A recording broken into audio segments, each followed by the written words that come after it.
BNP ক্ষমতায় গেলে বাড়বে কর্মসংস্থান, জুলাই সনদ বাস্তবায়ন, বিচার বিভাগের স্বাধীনতা, বিশেষ ক্ষমতা আইন বাতিলের প্রতিশ্রুতি। ৯ বিষয়ে অগ্রাধিকার দিয়ে ইশতেহার। অতীতে যারা সততার পরিচয় দিতে পারেনি তাদের ভোট চাওয়ার অধিকার নেই বললেন জামায়াত আমির। কেউ ভোট ইঞ্জিনিয়ারিং করতে চাইলে ছাড় না দেয়ার হুঁশিয়ারি। যমুনার সামনে ইনকিলাব মঞ্চের কর্মসূচি ঘিরে পুলিশের সঙ্গে সংঘর্ষ, ধাওয়া পাল্টা ধাওয়া। অতিরিক্ত বল প্রয়োগের অভিযোগ সঠিক নয়, অন্তর্বর্তী সরকারের বিবৃতি।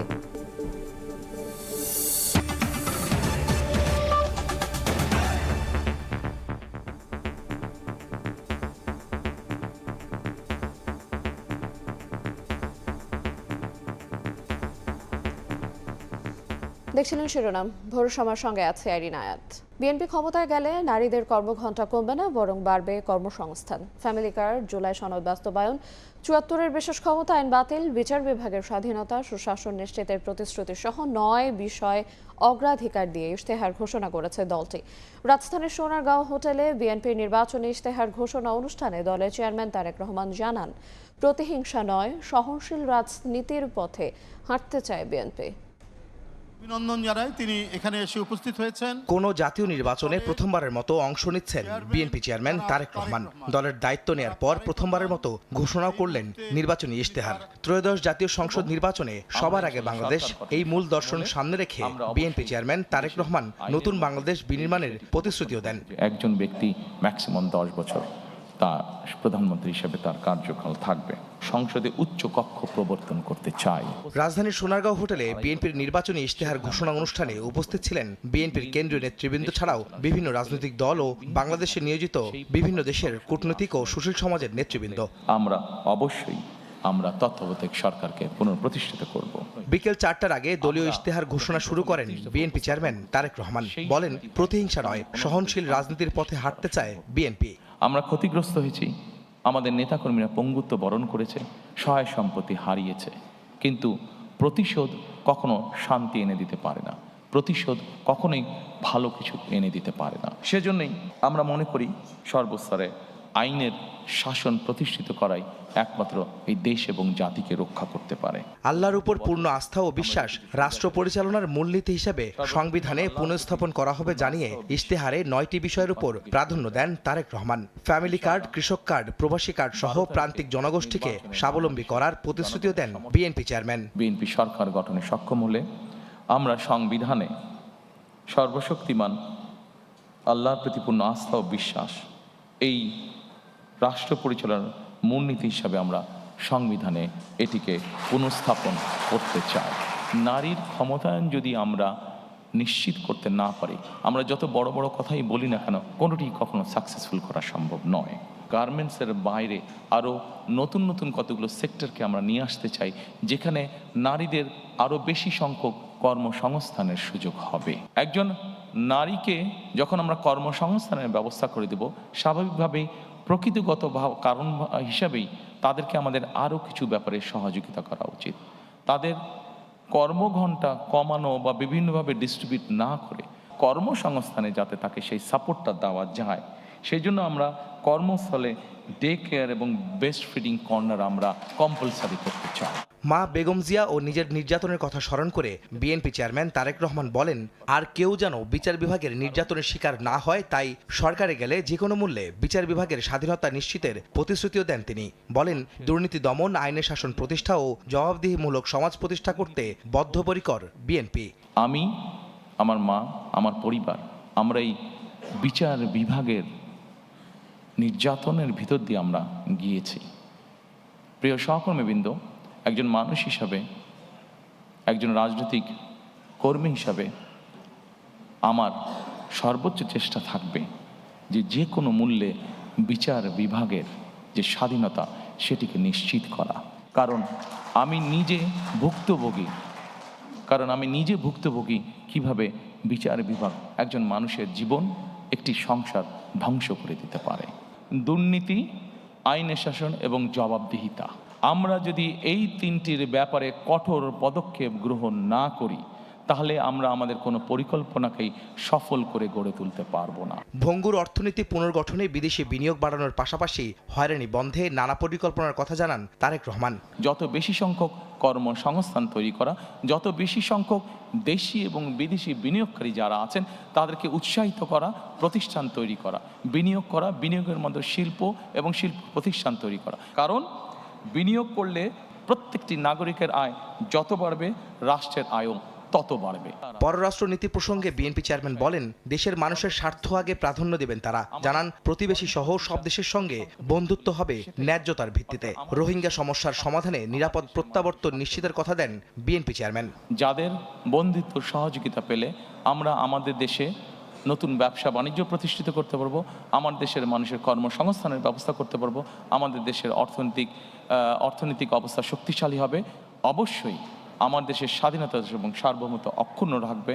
এইটার ভিত্তিতেই আমরা আমাদের পররাষ্ট্রনীতি পরিচালিত করব। আমরা রোহিঙ্গা প্রত্যাবর্তন, সেফ প্রত্যাবর্তন আমরা নিশ্চিত করতে চাই। মানুষের ভাগ্য উন্নয়ন ও নতুন দেশ গঠনে নিজেদের পরিকল্পনার কথা জানিয়ে আবারও দেশবাসীর সমর্থন ও সহযোগিতা প্রত্যাশা করেন বিএনপি চেয়ারম্যান তারেক রহমান। আমাদের যারা এখন ইয়াং জেনারেশন আছে, এদেরকে যদি আমরা আগামী 40 সালের ভিতরে কর্মসংস্থানের ব্যবস্থা করতে না পারি, তাহলে আমরা আমাদের অর্থনীতি যে গতি আছে এটিকে আমরা তৈরি করতে পারবো না। আহমেদ সালেহিন, সময় সংবাদ, ঢাকা। ৭৪-এর কালো আইন বাতিল, বিচার বিভাগের স্বচ্ছতা নিশ্চিত করার আশ্বাস দিয়ে ঘোষণা করা হলো বিএনপির ইশতেহার। বিশ্লেষকরা বলছেন, ইশতেহারের বাস্তবায়ন করতে পারলে ন্যায় বিচার পাবে জনগণ, বিচার বিভাগে ফিরে আসবে স্বচ্ছতা, জবাবদিহিতা। সম্মানিত চেয়ারম্যান জনাব তারেক রহমান। শুক্রবার ত্রয়োদশ জাতীয় সংসদ নির্বাচনের দলীয় ইশতেহার ঘোষণা করল বিএনপি। এটাই বিএনপি চেয়ারম্যান হিসেবে তারেক রহমানের প্রথম নির্বাচনী ইশতেহার ঘোষণা। আমাদের জাতির জন্য সবকিছু মিলে একটি অত্যন্ত জরুরি বিষয়। 9 দফা সামনে রেখে ঘোষণা করা এই ইশতেহারে রাষ্ট্র ব্যবস্থার সংস্কারকে ভাগ করা হয়েছে 5টি ধাপে: গণতন্ত্র ও জাতি গঠন, মুক্তিযুদ্ধ ও গণ অভ্যুত্থান, সাংবিধানিক সংস্কার, সুশাসন ও স্থানীয় সরকার। গুরুত্ব দেওয়া হয়েছে আইনের শাসন প্রতিষ্ঠা, জুলাই হত্যাযজ্ঞে জড়িতদের বিচার, বিচার বিভাগের স্বচ্ছতা ও স্বাধীনতা ফিরিয়ে আনা সহ বেশ কয়েকটি বিষয়কে। এর মধ্যে অন্যতম 1974 সালের বিশেষ ক্ষমতা আইন বাতিল। 1974 সালের বিশেষ ক্ষমতা আইনে যে কোনো ব্যক্তিকে বিচার ছাড়াই রাষ্ট্রের নিরাপত্তা ও আইন শৃঙ্খলা রক্ষার নামে আটক বা বন্দী রাখা যায়। শুরু থেকেই বিতর্ক আছে এই আইনটি নিয়ে। স্বাধীনতার পর থেকে প্রতিটি সরকারেরই দমন পীড়নের হাতিয়ার ছিল বিশেষ ক্ষমতা আইন। বিশ্লেষকরা বলছেন, আওয়ামী সরকারের 17 বছর এই আইনের ভয়ঙ্কর ব্যবহার দেখেছে সাধারণ মানুষ। বিরোধীরা বরাবর সমালোচনা করলেও ক্ষমতায় গিয়ে কোনো সরকারই আইনটি বাতিলের উদ্যোগ নেয়নি। বিনা বিচারে তাকে আটক আদেশ দিতে পারেন। একটা বিশেষ কমিটি আছে, ওই কমিটির সামনে 6 মাসের মধ্যে এটাকে উপস্থাপন করতে হয়। কমিটি যদি অনুমোদন করে তাহলে এটা কন্টিনিউ করবে, আর যদি অনুমোদন না করে তাহলে এটা কন্টিনিউ করবে না আর কি। তো সেখানে দেখা যাচ্ছে যে 6 মাস কেন, 2 বছরের মধ্যেও কিন্তু কমিটির সামনে এটা যাওয়া হয় না আর কি।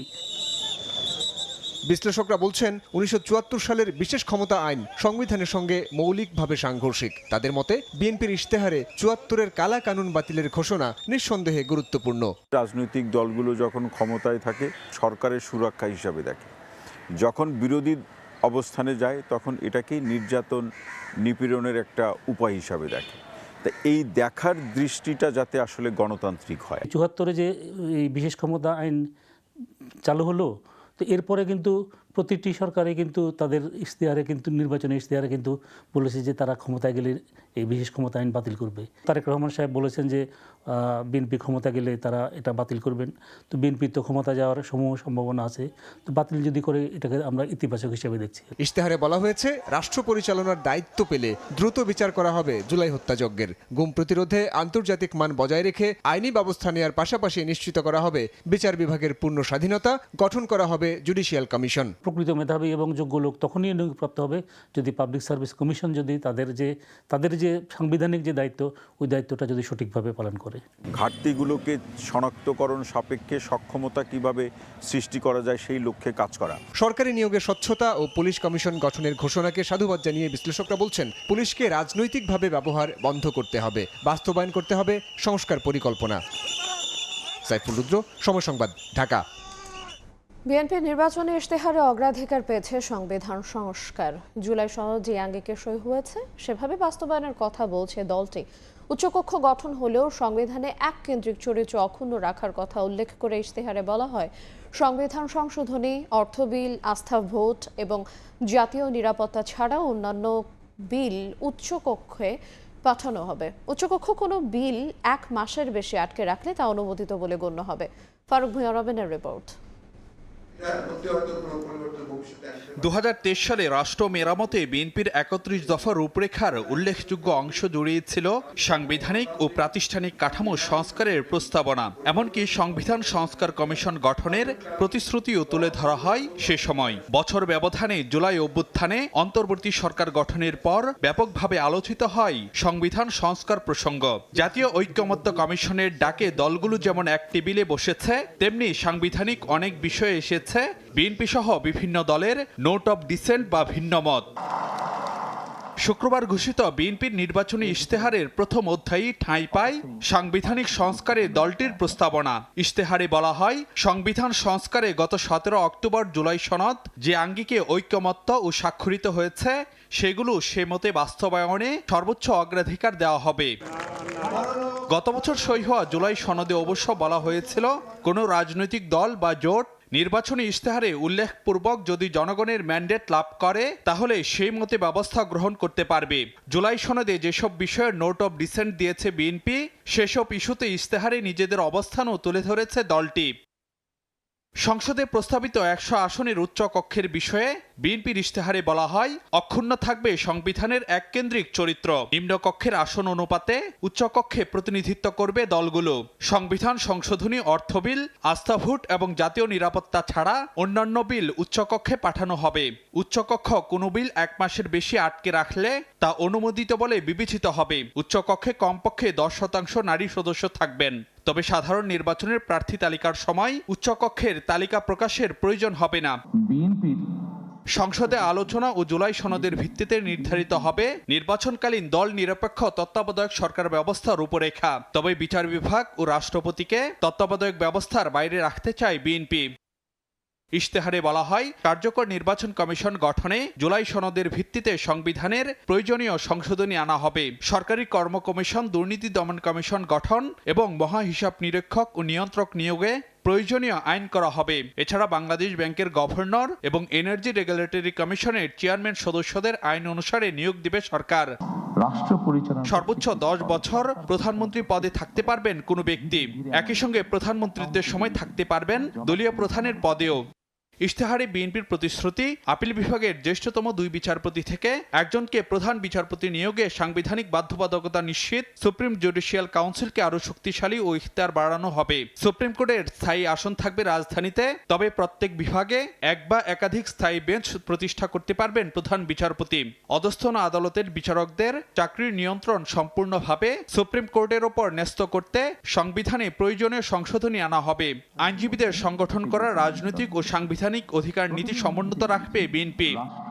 ব্যবস্থার সংস্কার, রাষ্ট্রপতি ও প্রধানমন্ত্রীর ক্ষমতায় ভারসাম্য, উপরাষ্ট্রপতি পদ তৈরি, সরকারি দলের বাইরে থেকে একজন ডেপুটি স্পিকার মনোনয়ন, সংসদের গুরুত্বপূর্ণ কয়েকটি স্থায়ী কমিটির সভাপতি বিরোধী দল থেকে মনোনয়ন, সংবিধানের 70 অনুচ্ছেদ সংশোধন, অগণতান্ত্রিক সংশোধনী বাতিল, বিচার বিভাগের স্বাধীনতা, ন্যায়পাল নিয়োগ, রাষ্ট্রপতির ক্ষমায় নীতিমালা, জুলাই অভ্যুত্থানকারীদের আইনি ও সাংবিধানিক সুরক্ষার কথা বলা হয় বিএনপির ইশতেহারে। রাষ্ট্র পরিচালনার মূলনীতিতে ফেরানো হবে সর্বশক্তিমান আল্লাহর প্রতি পূর্ণ আস্থা ও বিশ্বাস। সুশাসন নিশ্চিত করা। ফারুক ভূঁইয়া, রবিন, সময় সংবাদ, ঢাকা। নির্বাচনের আগে ঢাকার বাইরে শনিবার শেষ সফরে যাচ্ছেন তারেক রহমান। উত্তরাঞ্চলের 3 জেলায় নির্বাচনী জনসভায় যোগ দেবেন তিনি। শুরুতেই যাবেন ঠাকুরগাঁওয়ে। তার সফর ঘিরে নেতাকর্মীদের মাঝে বিরাজ করছে ব্যাপক উৎসাহ উদ্দীপনা।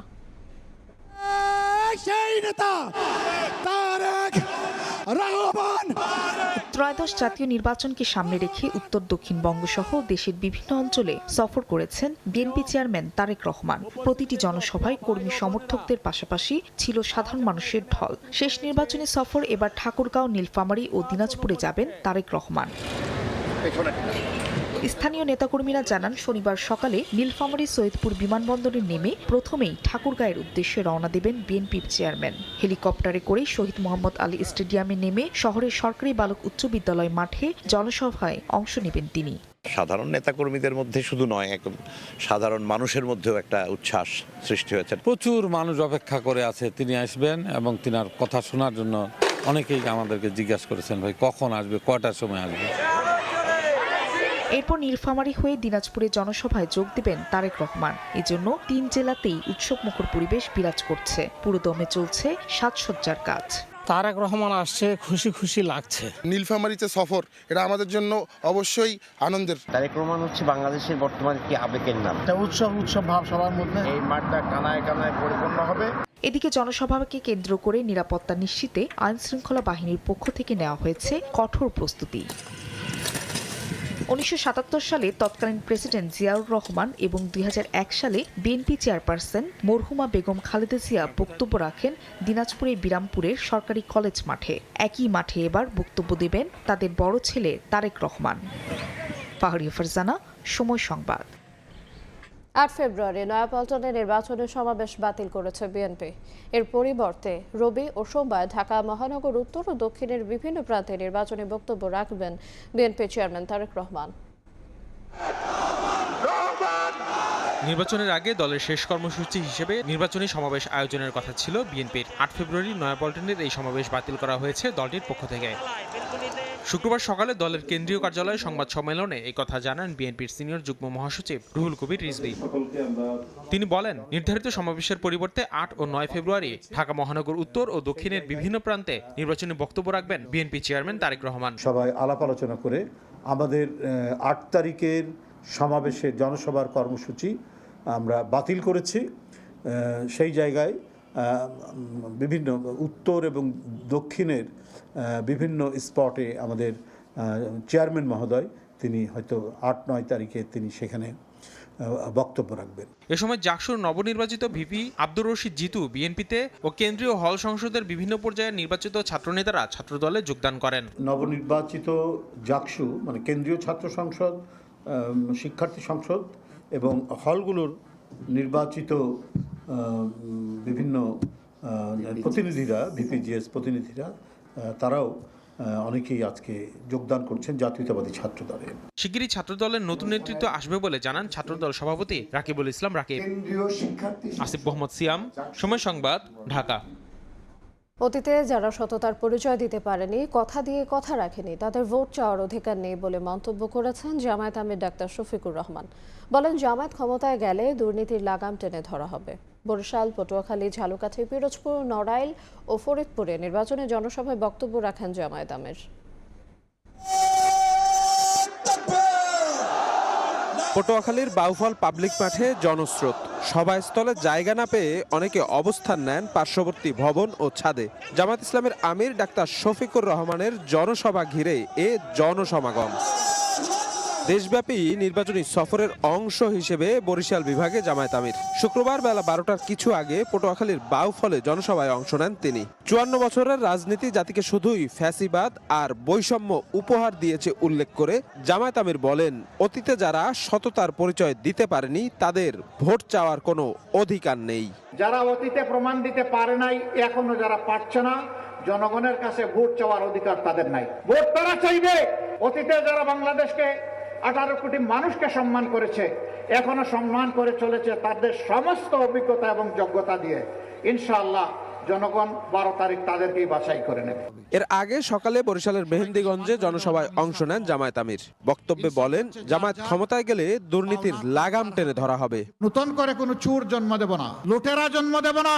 সৎ দক্ষ মানুষেরা যখন আন্তরিকভাবে কাজ শুরু করে দেবেন, বাকিরা বার্তা পেয়ে যাবে।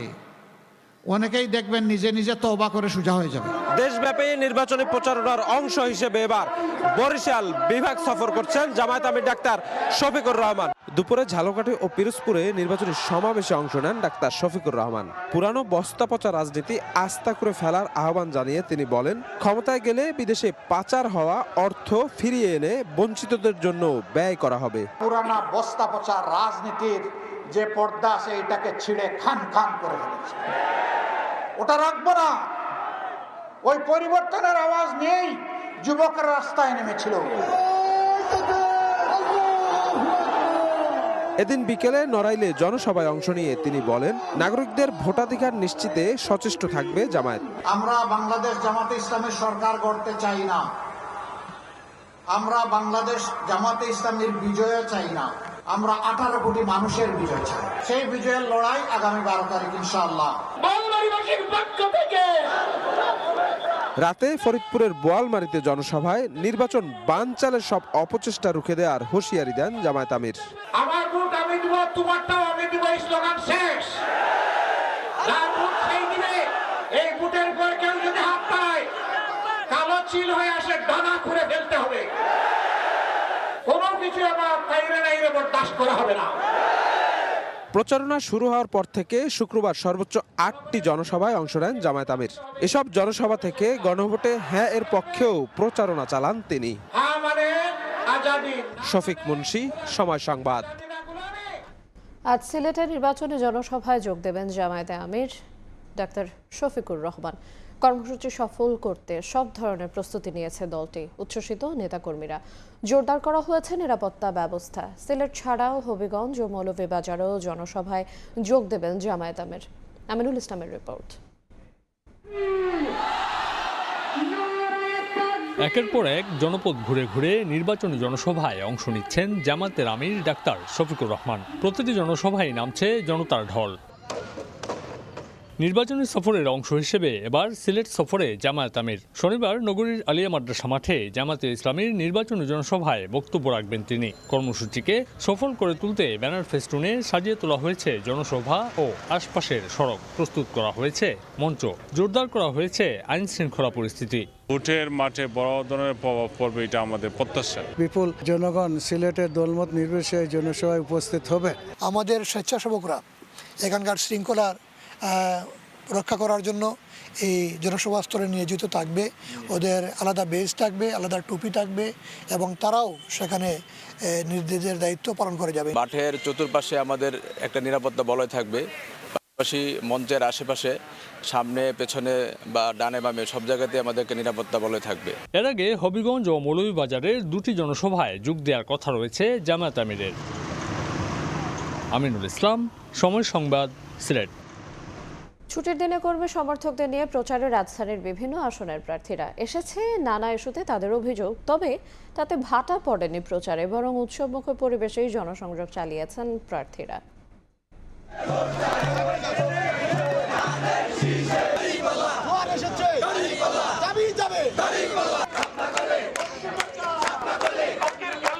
শুক্রবার ছুটির দিনে সকাল থেকেই নির্বাচনী এলাকায় দেখা গেছে প্রার্থী ও তাদের কর্মী সমর্থকদের। সন্ধ্যায় পুরান ঢাকার দুপখোলা মাঠে নির্বাচনী জনসভায় বক্তব্য দেন ঢাকা 6 আসনের বিএনপি প্রার্থী ইশরাক হোসেন। এতে একটি দলের বিরুদ্ধে নারীদের ঘরবন্দি করার পরিকল্পনার অভিযোগ করেন তিনি। তারা পায়তারা করছে, আমাদের মা বোনদেরকে ঘরে ঢুকিয়ে দিবে, তাদেরকে গৃহবন্দী করে রাখবে। তারা যদি কোনোভাবে বাংলাদেশের রাষ্ট্র ক্ষমতা দখল করতে পারে, শুধু নারী নয়, আমাদের সকলের ব্যক্তি স্বাধীনতা হরণ করবে। লালবাগে ঢাকা 7 আসনে জনসভা করেন বিএনপি প্রার্থী হামিদুর রহমান।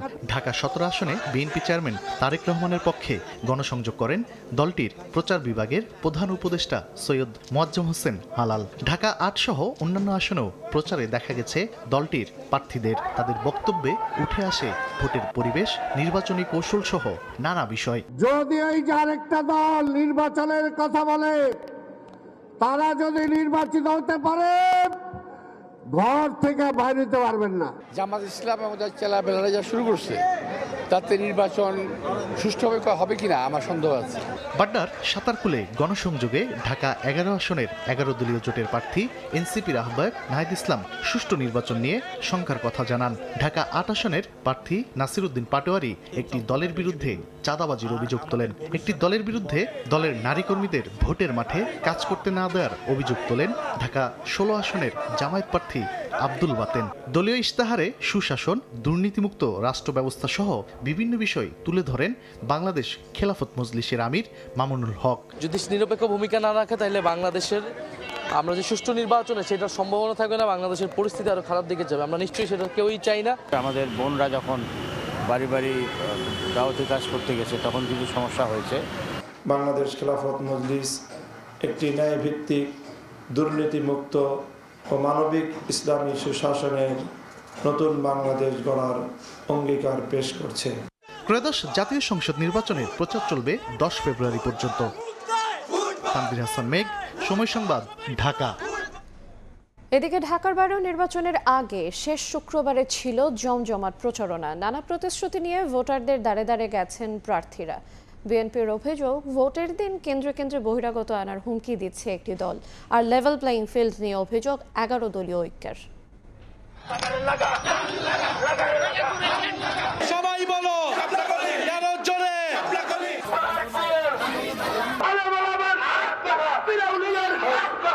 নির্বাচন সামনে রেখে প্রার্থীরা ছুটছেন ভোটারদের দ্বারে দ্বারে। সড়ক থেকে দোকান সবখানেই তাদের সরব প্রচারণা।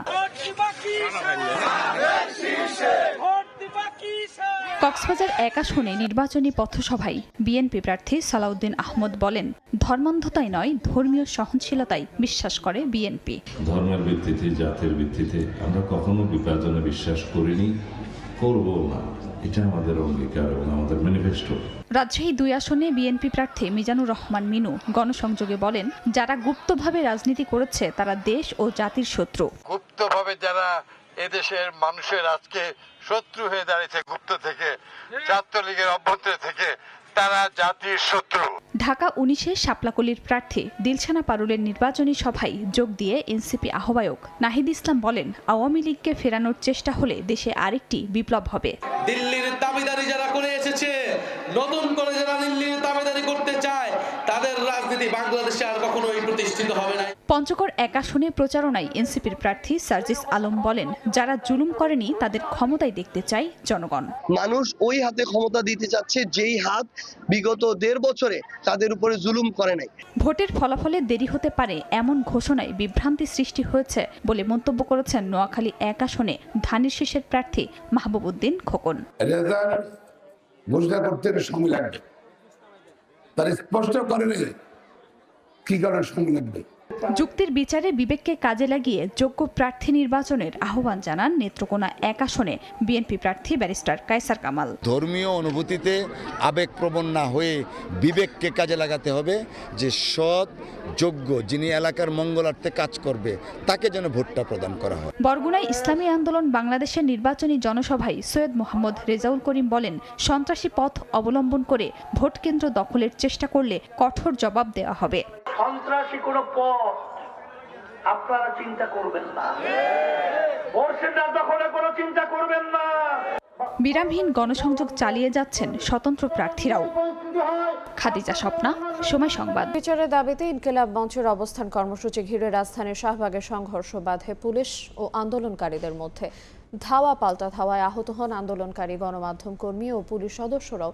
টানা 1.5 ঘন্টা সংঘর্ষের পর আন্দোলনকারীরা পিছু হটলে নিয়ন্ত্রণে আসে পরিস্থিতি, স্বাভাবিক হয় যান চলাচল। এদিকে অতিরিক্ত বল প্রয়োগের অভিযোগ সঠিক নয় বলে বিবৃতি দিয়েছে অন্তর্বর্তী সরকার। শহীদ ওসমান হাদি হত্যার বিচার দাবিতে বৃহস্পতিবার বিকাল থেকে প্রধান উপদেষ্টার বাসভবন, যমুনার প্রবেশমুখ ও ইন্টারকন্টিনেন্টালের সামনে অবস্থান কর্মসূচি শুরু করে ইনকিলাব মঞ্চ। দাবি আদায়ে শুক্রবার দুপুরে ইনকিলাব মঞ্চের সদস্যরা পুলিশের ব্যারিকেড ভেঙে যমুনা অভিমুখে এগিয়ে গেলে পুলিশের বাধার মুখে পড়ে। এ সময় বিক্ষোভকারীদের ছত্রভঙ্গ করতে পুলিশ জল কামান, টিয়ার শেল ও সাউন্ড গ্রেনেড ছুড়লে উত্তপ্ত হয়ে ওঠে পরিস্থিতি। টানা 1.5 ঘন্টা চলে ধাওয়া পাল্টা ধাওয়া সংঘর্ষ। এখানে বহু টিয়ার গ্যাস, মানে যত কিছু আছে সবকিছু নিক্ষেপ করা হয়েছে, এখানে পুরো ধোঁয়াময়। লজ্জা হওয়া উচিত যে আপনারা অস্ত্র নিয়ে আমাদের নিরস্ত্র মানুষের উপরে হামলা করেন। এই ঘটনায় ইনকিলাব মঞ্চের সদস্য সচিব আব্দুল্লাহ আল জাবের সহ বেশ কয়েকজন সদস্য আহত হন। আন্দোলনকারীদের পাশাপাশি আহত হন আইন শৃঙ্খলা বাহিনীর সদস্য সহ বেশ কয়েকজন গণমাধ্যম কর্মীও। সাধারণ মানুষকে, পথচারীদেরকে অতর্কিত হামলা করে, লাঠিচার্জ করে, বুট দিয়ে লাথি দিচ্ছে। সেটা কভারেজ করতে গেলে আমাদের উপরে অতর্কিত হামলা এবং লাঠিচার্জ করছে। প্রত্যেকটা গণমাধ্যমকে মারছে এই পুলিশ। পরে শাহবাগ মোড়ে জড়ো হয়ে আন্দোলনকারীরা বিক্ষোভ শুরু করে। কয়েক ঘন্টা পর সেখানেও আন্দোলনকারীদের উপর চড়াও হয় পুলিশ। মুহুর্মুহু সাউন্ড গ্রেনেডে উত্তপ্ত হয়ে ওঠে পরিস্থিতি। রাত 9টার পর পুলিশ পিছু হটলে রমনা বিভাগের উপ পুলিশ কমিশনার মাসুদ আলমের সঙ্গে দেখা করেন ডাকসু নেতারা। আহতরা চিকিৎসা নেন ঢাকা মেডিকেল কলেজ হাসপাতালে, তবে কাউকে ভর্তির প্রয়োজন পড়েনি বলে জানিয়েছেন হাসপাতালের পরিচালক। 60 জনের মতো রোগী রিসিভ করেছি, প্রায় 30 জনের মতো আমরা পেয়েছি এক্সটার্নাল ইনজুরি আছে, কোনো পিলেট অথবা বুলেট ইনজুরি রোগী এখন পর্যন্ত পাইনি এবং আমরা সেই জন্যই ফার্স্ট এড দিয়েই তাদেরকে এখন পর্যন্ত ছেড়ে দিতে পেরেছি। আহতদের দেখতে হাসপাতালে যান এনসিপি ও জামায়াতের নেতারা। আন্দোলনকারীদের ওপর হামলার নিন্দা জানান তারা। এদিকে শনিবার পরবর্তী কর্মসূচি ঘোষণার কথা বলে আন্দোলনকারীরা সড়ক ছেড়ে দিলে শাহবাগের যান চলাচল স্বাভাবিক হয়। এর আগে অন্তর্বর্তী সরকারের পক্ষ থেকে দেয়া বিবৃতিতে বলা হয়, মাত্রাতিরিক্ত বল প্রয়োগের অভিযোগ সঠিক নয়, নিয়মতান্ত্রিকভাবে আন্দোলনকারীদের ছত্রভঙ্গ করে পুলিশ। ওয়ালিউল সাকিব, সময় সংবাদ, ঢাকা। সংসদ নির্বাচন ও গণভোট সামনে রেখে নিরাপত্তা প্রস্তুতি জোরদার করছে আইনশৃঙ্খলা বাহিনী। এরই অংশ হিসেবে দুর্গম ঝুঁকিপূর্ণ ভোট কেন্দ্রে যৌথ মহড়া অনুষ্ঠিত হয়েছে। যে কোনো অপ্রীতিকর পরিস্থিতি মোকাবেলায় প্রস্তুত থাকতে এই মহড়া, বলছেন সংশ্লিষ্টরা।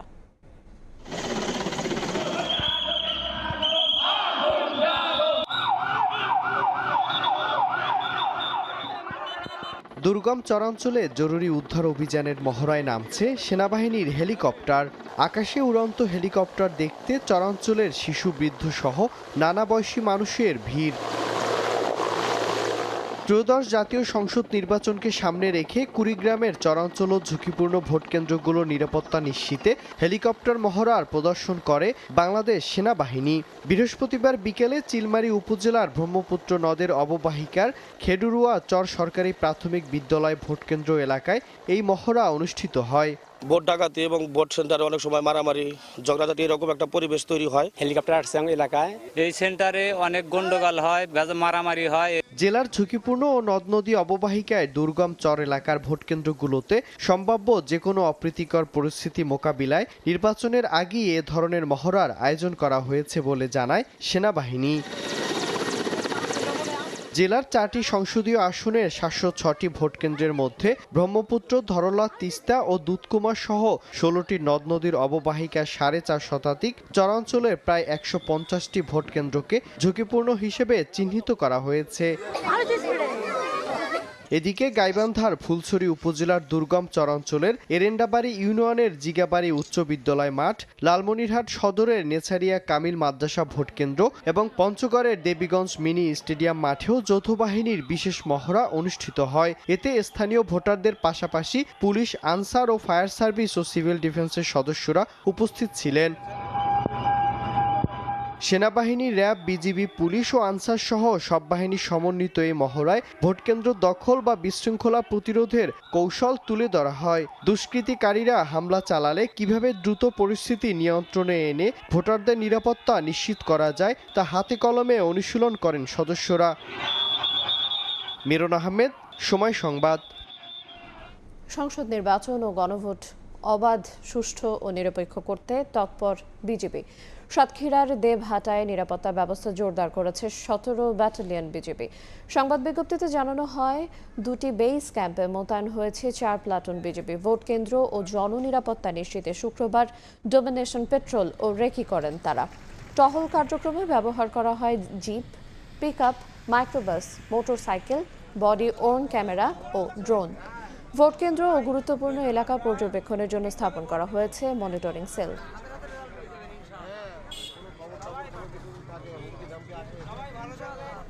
বিগত 1.5 বছর মাঠে থাকা বড় চ্যালেঞ্জ হলেও সেনাপ্রধান জেনারেল ওয়াকারুজ্জামানের নেতৃত্বে সশস্ত্র বাহিনী সফল হয়েছে বলে দাবি করেছে নৌবাহিনী প্রধান অ্যাডমিরাল এম নাজমুল হাসান।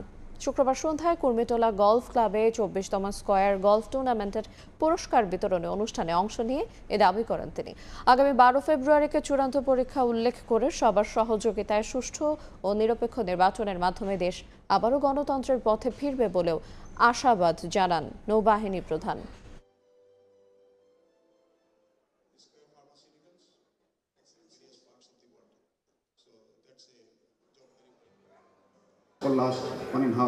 বিগত 1.5 বছরে মাঠে থাকা বড় চ্যালেঞ্জ হলেও জেনারেল ওয়াকারের নেতৃত্বে সেনাবাহিনী সফল হয়েছে। আগামী 12 ফেব্রুয়ারি নির্বাচন চূড়ান্ত পরীক্ষা, সবার সহযোগিতা একটি সুষ্ঠু ও নিরপেক্ষ নির্বাচনের মাধ্যমে দেশ আবারও গণতন্ত্রের পথে ফিরবে বলে আমি আশাবাদী। নির্বাচন সুষ্ঠু করতে দেশের উপকূল ও নদী তীরবর্তী অঞ্চলে ৫,৫০০ কোস্টগার্ড সদস্য মোতায়েন করা হয়েছে বলে জানিয়েছেন বাহিনীটির মহাপরিচালক রিয়ার অ্যাডমিরাল মোহাম্মদ জিয়াউল হক। শুক্রবার বিকেলে ভোলায় ভোট কেন্দ্র পরিদর্শন শেষে তিনি আরও জানান, দুর্গম এলাকায় তাৎক্ষণিক নিরাপত্তা ব্যবস্থা নিশ্চিতে দ্রুতগামী নৌযান ও স্পিড বোট মোতায়েন থাকবে। সরকার থেকে সুরক্ষা একটা অ্যাপ দেওয়া হয়েছে। এই অ্যাপের মাধ্যমে আমরা যে কোনো ধরনের গোলযোগ যে কোনো জায়গায় যদি হয়ে যায় ইলেকশনের দিন, সেটা মানে ইনস্ট্যান্টলি এটা ওই এলাকা থেকে ওই কেন্দ্র থেকে ঊর্ধ্বতন কর্তৃপক্ষের কাছে মেসেজ চলে যাবে এবং সেখান থেকে আমরা রেসপন্ড করার জন্য আমরা প্রয়োজনীয় বাহিনী প্রেরণ করতে পারবো। খান জাহানের স্মৃতি বিজড়িত বাগেরহাটে জমে উঠেছে নির্বাচনী প্রচারণা। চায়ের দোকানে চলছে চুলচেরা বিশ্লেষণ। মাদকমুক্ত সমাজ, স্বাস্থ্য খাত ও অবকাঠামোগত উন্নয়নের দাবি উপকূলের মানুষের। এছাড়া সামাজিক নিরাপত্তা সহ কর্মসংস্থান চায় সাধারণ মানুষ। দল নয়, প্রার্থীর যোগ্যতা বিবেচনায় ভোট প্রদান করে নেতা বেছে নেবেন, এমনটাই প্রত্যাশা ভোটারদের। চায়ের আড্ডায় ভোটারদের প্রত্যাশার কথা তুলে ধরেছেন আমিনুল ইসলামের ক্যামেরায় রিপোর্টার মোহাম্মদ আলী আকবর টুটুল। আমি আছি বাগেরহাট সংসদীয় ২ আসনের পৌরসভার লঞ্চঘাট এলাকায় চায়ের আড্ডায়। আসন্ন ত্রয়োদশ জাতীয় সংসদ নির্বাচনে প্রার্থীদের কাছে চায়ের আড্ডায় অংশ নেওয়া মানুষের প্রত্যাশার কথা জানাবো। আমরা কিন্তু প্রত্যাশা হলো এমন একজন ব্যক্তি আসুক বা আমাদের মাঝে। আমরা চাই যে আমাদের একটা হাসপাতাল এবং আমাদের মনে করেন যে একটা বাচ্চা কাচ্চা দূরে যাইতে হয় লেখাপড়ার জন্য, এটা যাতে না যেতে একটা ভার্সিটির মতো একটা জায়গা নিয়ে আমাদের এরকম একটা বাচ্চা কাচ্চা সুযোগ দেখ এবং আমাদের এরকম একটু পাশে থাকে, এরকম একটা ব্যক্তি চাই। টেন্ডারবাজি, চাঁদাবাজি ও মাদকমুক্ত সমাজ চাই আমরা তাদের কাছে। যেই আমাদের সংসদীয় আসনের এমপি হোক না কেন, তার কাছে আমার দাবি থাকবে যেন এখানে এমন একটি শিল্প কারখানা তৈরি করা হোক যাতে ইয়াং জেনারেশন এবং বেকারত্বটা দূর হয়। রাস্তাঘাট উন্নয়ন আমি চাই। এই ভৈরব নদীটা দূষণ হয়ে যাচ্ছে, অর্থাৎ অনেকেই ময়লা ফেলছি। আমি চাচ্ছি দূষণ মুক্ত একটা নদীর পরিবেশ চাচ্ছি। দেশটা সুন্দর হয়ে চলুক, সবাই শান্তিতে থাকুক, ভালো থাকুক, সবাই সুস্থ থাকুক, আমরা এটাই চাই। নির্বাচন সামনে রেখে রাঙামাটির ভোট কেন্দ্রে বসানো হচ্ছে সিসি ক্যামেরা। এরই মধ্যে বেশিরভাগ কেন্দ্রে শেষ হয়েছে ক্যামেরা স্থাপনের কাজ।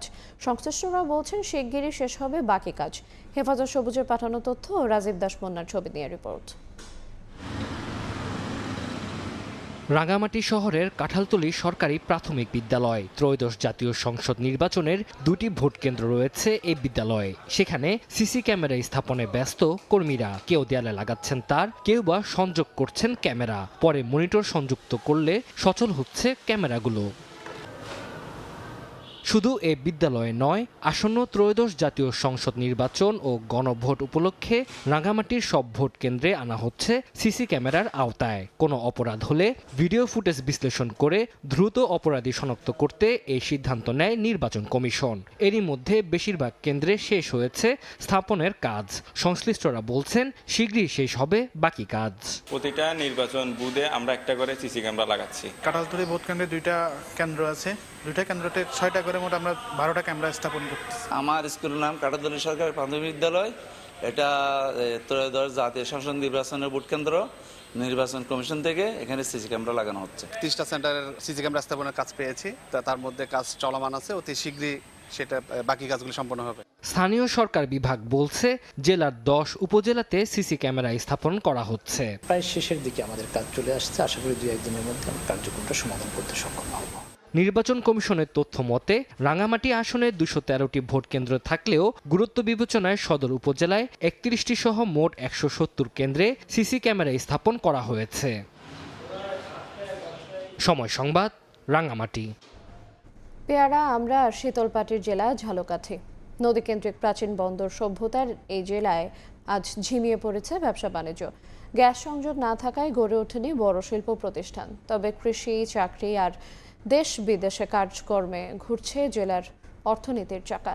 রয়েছে পর্যটনের সম্ভাবনাও। পলাশ রায়ের পাঠানো তথ্য ও শামীম হোসেনের ছবিতে রিপোর্ট।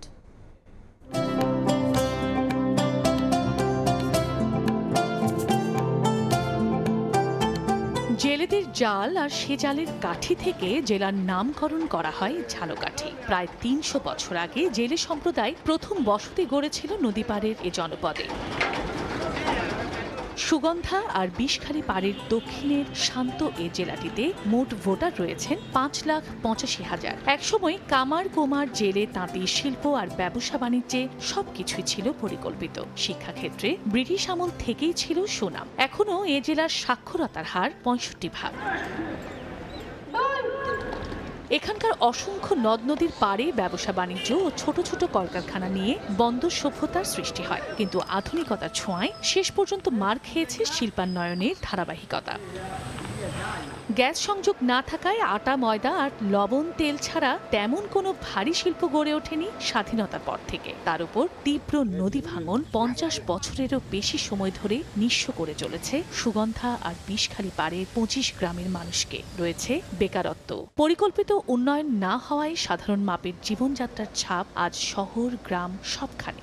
ঝালকাঠিতে আপনি বড় কোনো প্রজেক্ট পাবেন না যে প্রজেক্টের মানুষ মানে 100-200 মানুষ কাজ করতেছে। বিষখালী নদীতে আমাগো এই যে বসত বাড়ি, এই ঘর, এই এতটুকু জায়গা ছিল না, ঘর বাড়ি সব ভাঙ্গে এই নদীতে গেছে। এই নদীমাতৃক সভ্যতা বা ব্যবসা বাণিজ্য ধরে রাখতে না পারার কারণে আমরা আমাদের ধ্বংসটাকেই ডেকে নিয়ে আসছি। তবে বর্ষা মৌসুমে ঝালকাঠির 36 গ্রামের পেয়ারা এবং আমড়ার ফলন ব্যবসা বাণিজ্য এবং কৃষি ক্ষেত্রে যেমন ধরে রেখেছে অতীতের ঐতিহ্য, তেমনি পর্যটনের জন্য তৈরি করেছে নতুন দিগন্ত।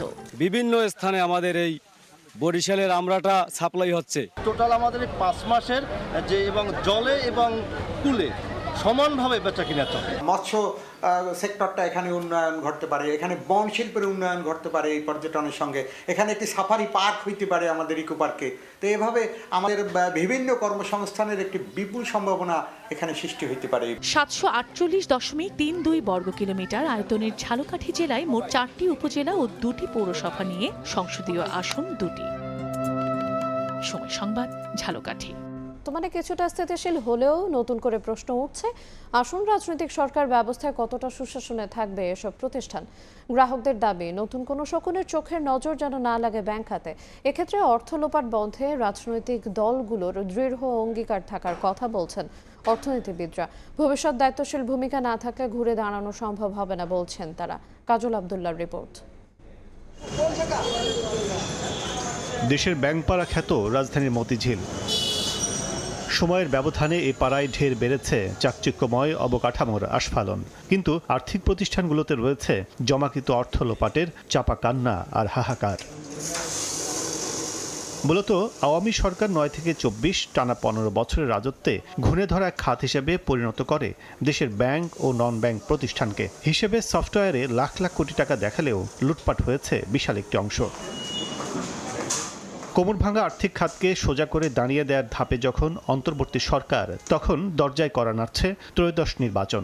আসন্ন নির্বাচিত সরকার কতটা হাল শক্ত করে ধরে এগিয়ে যাবে, নাকি রাঘব বোয়ালদের খপ্পরে আবারও 9-6 পড়বে ব্যাংক নন ব্যাংকের কোষাগার, তা নিয়ে শঙ্কিত গ্রাহকরা। আমরা যদি ব্যাংকে টাকা রাখি, এখন বড় বড় রাঘব বোয়ালেরা যদি টাকাটা তুলে নেয়, তাহলে তো আমরা গ্রাহক, আমরা তো সমস্যার মধ্যে পড়ব।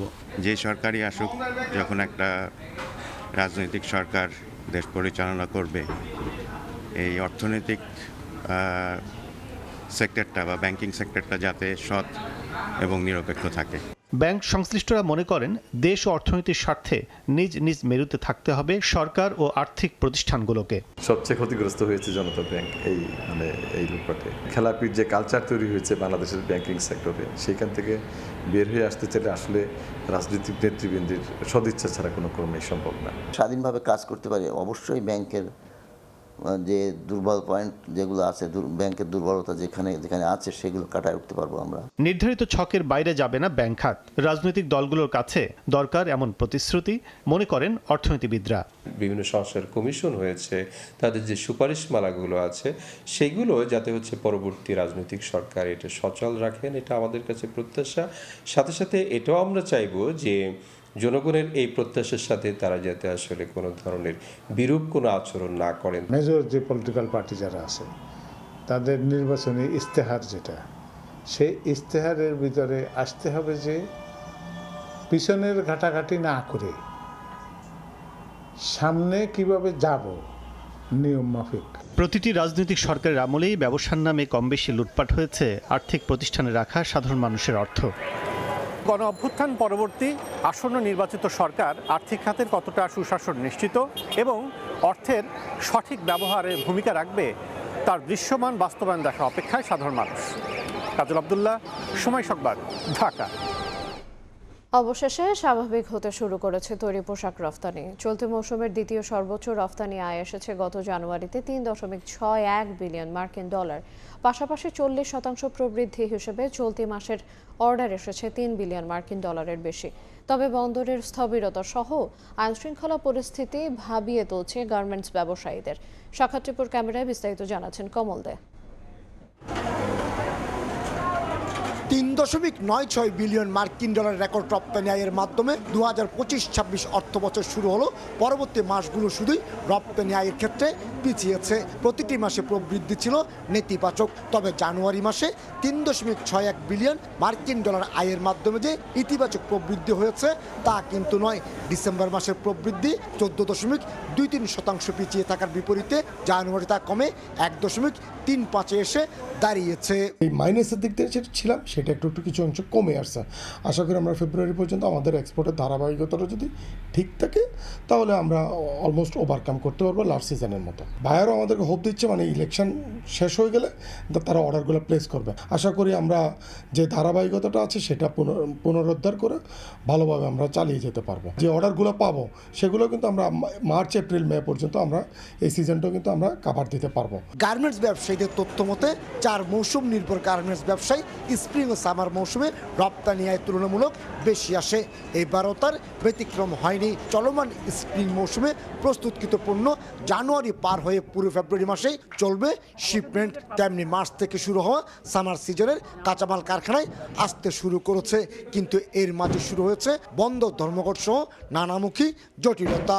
সামার প্রোডাকশনে যাই, অর্ডার প্লেসমেন্টগুলো basically February, March, April onward শুরু হয়। উইন্টার সিজনের বেসিক্যালি প্রোডাক্টগুলো হয় heavy jacket, heavy winter wear. সামারে আমরা প্রোডাকশন করি basically in light, heavy light weight product like T-shirts, shorts and other light jacket. অর্ডারের পরিমাণ কিছুটা বাড়লেও বাংলাদেশের আইন শৃঙ্খলা পরিস্থিতি সহ নানামুখী জটিলতায় বিদেশি ক্রেতা প্রতিষ্ঠানগুলো আস্থা রাখতে পারছে না বলে অভিযোগ করছেন ব্যবসায়ীরা।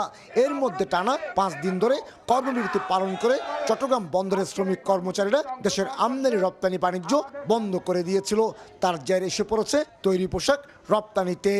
বাংলাদেশের আসলে ল অ্যান্ড অর্ডার সিচুয়েশনের উপরে আমাদের কাস্টমারদের খুব একটা বেশি আস্থা এখন নেই। এখন সার্বিকভাবে আমরা অনেক সময় টাইম ফ্রেমে ডেলিভারিও করতে পারছি না। বন্দরের বিষয়টা আমাদের জন্য সাংঘাতিক একটা খারাপ বার্তা গেছে। এই বন্দর 5 দিন বন্ধ থাকা, দেশের অর্থনীতিটাই মূলত বন্ধ। তো পুরো অর্থনীতিকে জিম্মি করার মতো অবস্থা যদি একটা দেশে থাকে, সে দেশের প্রতি বিদেশি কাস্টমারদের আস্থা থাকার কোনো কারণ নেই। তো এই অবস্থায় বন্দর পরিস্থিতি স্বাভাবিক সমাধান করার পাশাপাশি আইন শৃঙ্খলা পরিস্থিতির উন্নতির কোনো বিকল্প দেখছে না বিজিএমইএ। এরই মধ্যে সরকারের বিভিন্ন পর্যায়ে চিঠি দিতে শুরু করেছে সংগঠনটি। ধীরে ধীরে অর্ডার বাড়তেছে। যদি এই ধারাবাহিকতা আমাদেরকে রক্ষা করতে হয় তাহলে বায়ারদের কনফিডেন্ট ফিরিয়ে আনতে হবে। এর জন্য আইন শৃঙ্খলা পরিস্থিতি মাথায় রাখতে হবে আমাদেরকে। এরপরে সামনে নির্বাচন, এরপরে হচ্ছে আমাদের যে আপনার পোর্টের যে এখন যে প্রবলেমগুলো হচ্ছে এগুলো বন্ধ করতে হবে। বায়াররা যদি কনফিডেন্ট হারায় ফেলে তাহলে তো তারা এখানে আসবে না। এখানে 2024-25 অর্থ বছরের 7 মাসে 23.55 বিলিয়ন মার্কিন ডলারের পণ্য রপ্তানি হলো। চলতি অর্থ বছরের একই সময়ে রপ্তানি হয়েছে 22.98 বিলিয়ন মার্কিন ডলার। সে অনুযায়ী প্রবৃদ্ধি পিছিয়েছে 2.43%। কমল দে, সময় সংবাদ, চট্টগ্রাম। 6 দিন পর সচল চট্টগ্রাম বন্দর। লাগাতার কর্মবিরতি স্থগিতের পর সকাল থেকে বন্দরের প্রতিটি জেটিতেই ছিল যানবাহনের দীর্ঘ সারি। টার্মিনালগুলোতে জাহাজ থেকে কন্টেইনার খালাস ও ডেলিভারি চলছে পুরোদমে। কাজে যোগ দিয়েছেন সব স্তরের শ্রমিক কর্মচারীরাও। 6 দিনের টানা কর্মবিরতির পর পুরনো ছন্দে ফিরেছে চট্টগ্রাম বন্দর। বন্দরের প্রতিটি প্রবেশ মুখে শুক্রবার সকাল থেকে প্রাইম মুভার, কাভার্ড ভ্যান সহ বিভিন্ন গাড়ির দীর্ঘ সারি। টার্মিনালগুলোতে জাহাজ থেকে কন্টেনার খালাস ও পণ্য ডেলিভারি চলছে পুরোদমে। 6 দিন ধরে দেশের প্রধান সমুদ্র বন্দর অচল করে দেয় আন্দোলনকারীদের বিরুদ্ধে কঠোর অবস্থানে বন্দর কর্তৃপক্ষ। 15 কর্মচারীকে দেশ থেকে নিষেধাজ্ঞা ও সম্পদ তদন্তের জন্য নৌ মন্ত্রণালয়কে চিঠি দিয়েছে চট্টগ্রাম বন্দর। এই নিয়ে ক্ষোভ প্রকাশ করেন শ্রমিক নেতারা। সরকারকে বলবো, আমাদের বিরুদ্ধে দুর্নীতি করেন, তার বিরুদ্ধে দুর্নীতি করেন, তার বিরুদ্ধে ব্যবস্থা গ্রহণ করেন। দুর্নীতিবাজ চেয়ারম্যানের বিরুদ্ধে একটা ব্যবস্থা গ্রহণ করুক। টানা কর্মবিরতির কারণে চট্টগ্রাম বন্দরের জেটি ও বহির্নোঙরে 139টি জাহাজ অবস্থান করছে। এগুলোর মধ্যে খাদ্যশস্য, জ্বালানি ও কন্টেনারবাহী জাহাজ বেশি সংখ্যায় আটকে পড়ায় আমদানি রফতানি কার্যক্রম মারাত্মক চাপ সৃষ্টি হয়েছে। ফেদুসলিপি, সময় সংবাদ, চট্টগ্রাম। ভোরের সময় ছিল আমার কাছে। পরবর্তী সংবাদগুলো জানাতে যুক্ত হবেন সহকর্মী মালিহা সুহরাবর্দী। ধন্যবাদ আইরিন। পরবর্তী সংবাদগুলো নিয়ে ফিরছে কিছুক্ষণ পর। দেখছেন ভোরের সময়, সঙ্গেই থাকুন। সময় রাজধানীর বাজারে কমেছে ডাল ছোলার দাম, যা নিয়ে সন্তুষ্ট ভোক্তারা। বিক্রেতারা বলছেন স্বাভাবিক সরবরাহের সুফল পাচ্ছেন ক্রেতারা। তবে নির্বাচনী উত্তাপে এখনও বেশ ঠান্ডা রমজান কেন্দ্রিক বেচাকেনা। অন্তরা সেনের রিপোর্ট। রমজান এলে যে কয়টি পণ্যের চাহিদা বাড়ে চোখে পড়ার মতো, তার মধ্যে প্রথম দিকে থাকে ডাল, ছোলা, বেসনের নাম। বাড়তি চাহিদা মেটাতে দাম বৃদ্ধির অভিযোগও তোলেন ভোক্তারা। তবে এবার এখন পর্যন্ত কিছুটা স্বস্তির খবর দিচ্ছেন রাজধানীর কারওয়ান বাজারের খুচরা বিক্রেতারা। তাদের হিসাবে বর্তমানে ভালো মানের প্রতি কেজি ছোলা বিক্রি হচ্ছে 80 থেকে 90 টাকায়। গত বছর এ সময় যা বিক্রি হয়েছে 100 টাকায়। বছর ব্যবধানে কমেছে ছোলার ডালের দামও। 1 কেজি মুগ ডাল কিনতে গুনতে হচ্ছে 100 থেকে 140 টাকা। গত বছর রমজানের আগে এই ডাল কেনাবেচা হয়েছে 115 থেকে 160 টাকায়। রমজানের আগে ডালের নিম্নমুখী বাজার দরে সন্তুষ্টির কথা জানান বাজারে আসা ভোক্তারা। দাম এখন কন্ট্রোল আছে, দাম বেশি নেই। দাম তো মোটামুটি ভালোই আছে। পরিবেশ পরিস্থিতি যদি এরকম থাকে, আশা করতেছি যে এবার রমজানের বাজারটা ভালো থাকবে। গতবার তো লাগামহীন বাজার ছিল, যে ক্ষেত্রে মানুষের ক্রয় ক্ষমতার মধ্যে কিছু ছিল। এখন মোটামুটি স্বাভাবিক অবস্থা আছে। ডালের পাশাপাশি ইফতার সামগ্রী তৈরিতে চাহিদা বেড়ে যাওয়া বেসন বর্তমানে বিক্রি হচ্ছে 60 থেকে 100 টাকা কেজি দরে। গত বছর যা ছিল 100 থেকে 160 টাকা। বিক্রেতারা বলছেন সরবরাহ স্বাভাবিক থাকায় সুফল পাচ্ছেন ক্রেতারা। তবে নির্বাচনী ডামাডোলে এখনো বাজারে লাগেনি রমজানের বেচাকেনার ছোঁয়া। রমজানের যে পণ্যগুলা, বিশেষ করে ছোলা, খেসারি, ডাবলি, সয়াবিন তেল, চিনি, প্রত্যেকটা মালের সরবরাহ গেছে বছরের তুলনায় ভালো, দামও কম আছে। নির্বাচনকে কেন্দ্র করে আমাদের বিক্রি একদম খুবই নগণ্য। এখনো যে রমজানের যে একটা বিক্রি, যে একটা আমেজ, আর বিশেষ করে আমাকে কিছু জায়গায় সরবরাহ হয়ে গেছে বা এখন আর অল্প কয়েকদিন বাকি, ওই হিসাবে আমরা বিক্রি খুবই একদমই সংকট। তবে বাজারে বছর ব্যবধানে কিছুটা বেড়েছে মসুর ডালের দাম। গেল বছর ফেব্রুয়ারির প্রথম সপ্তাহে প্রতি কেজির দাম 105 থেকে 140 টাকা থাকলেও এবার তা বিক্রি হচ্ছে 80 থেকে 160 টাকা কেজি দরে।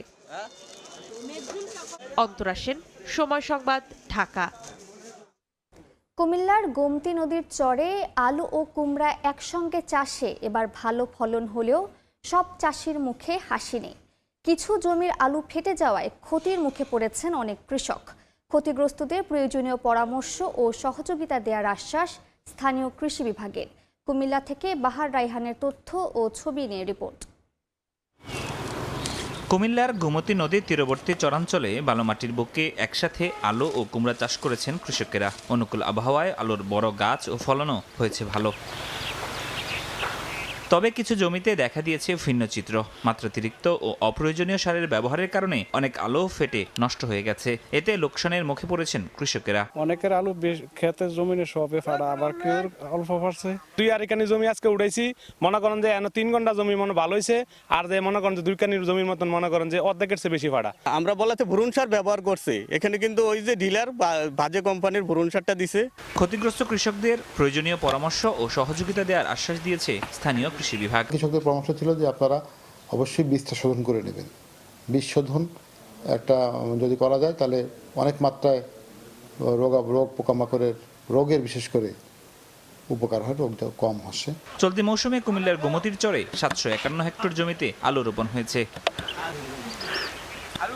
বিস্তার দিয়ে দুপক্ষের সংঘর্ষে অন্তত 20টি হাতবোমার বিস্ফোরণে 8 জন আহত হয়েছেন।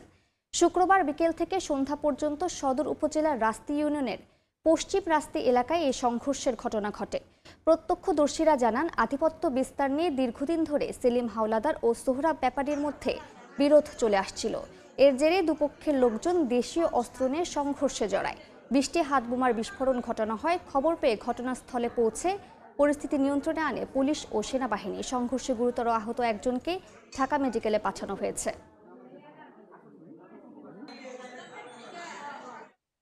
নারায়ণগঞ্জে নিখোঁজের 9 দিন পর নিজ ব্যবসা প্রতিষ্ঠান থেকে উদ্ধার হয়েছে নারীর মরদেহ।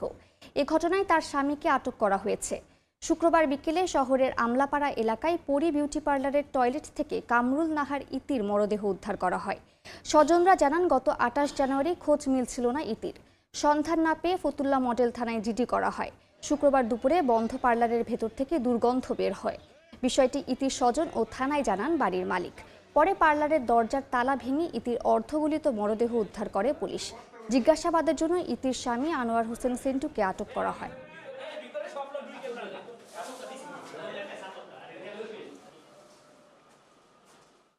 খুলনায় তুচ্ছ ঘটনাকে কেন্দ্র করে প্রতিপক্ষের হামলায় বৃদ্ধ নিহত হয়েছেন। শুক্রবার রাত 10:30টার দিকে নগরীর নিক্সন মার্কেট এলাকায় এই ঘটনা ঘটে। পুলিশ জানায়, পানি ছিটানোকে কেন্দ্র করে স্থানীয় গামার পরিবার এবং বাবুল মোল্লার পরিবারের নারী সদস্যদের মধ্যে বাকবিতণ্ডা হয়। বিষয়টি তাৎক্ষণিক মীমাংসা করে দেন স্থানীয়রা। ওই ঘটনার জেরে রাতে গামার পরিবারের সদস্যদের বিরুদ্ধে বাবুলের পরিবারের ওপর হামলা চালানোর অভিযোগ ওঠে। প্রতিপক্ষের হামলায় অসুস্থ হয়ে পড়েন বাবুল মোল্লা। খুলনা মেডিকেলে নেওয়া হলে চিকিৎসাধীন অবস্থায় তার মৃত্যু হয়।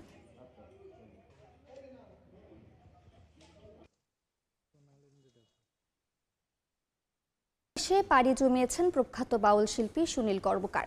শুক্রবার ভোরে ময়মনসিংহ মেডিকেল কলেজ হাসপাতালে চিকিৎসাধীন অবস্থায় শেষ নিঃশ্বাস ত্যাগ করেন তিনি। তার মৃত্যুতে দেশের সাংস্কৃতিক অঙ্গনে নেমে এসেছে শোকের ছায়া। শুক্রবার বিকেলে তার মরদেহ নেওয়া হয় ময়মনসিংহের টাউন হলের কেন্দ্রীয় শহীদ মিনারে। সেখানে তাকে শেষ শ্রদ্ধা জানায় জেলা প্রশাসন সহ রাজনৈতিক, সামাজিক, সাংস্কৃতিক সংগঠন সহ বিভিন্ন শ্রেণী পেশার মানুষ। গৌরীপুরের কোলতাপাড়া এলাকায় সমাধিস্থ করা হয় সুনীল কর্মকারকে। 1959 সালে নেত্রকোনার কেন্দুয়ায় জন্মগ্রহণ করেন তিনি। একাধিক বাদ্যযন্ত্রে তার ছিল পারদর্শিতা। শৈশবে টাইফয়েডে আক্রান্ত হয়ে হারান দৃষ্টিশক্তি। তার নিজের লেখা গানের সংখ্যা প্রায় 200। 2022 সালে লাভ করেন শিল্পকলা পদক।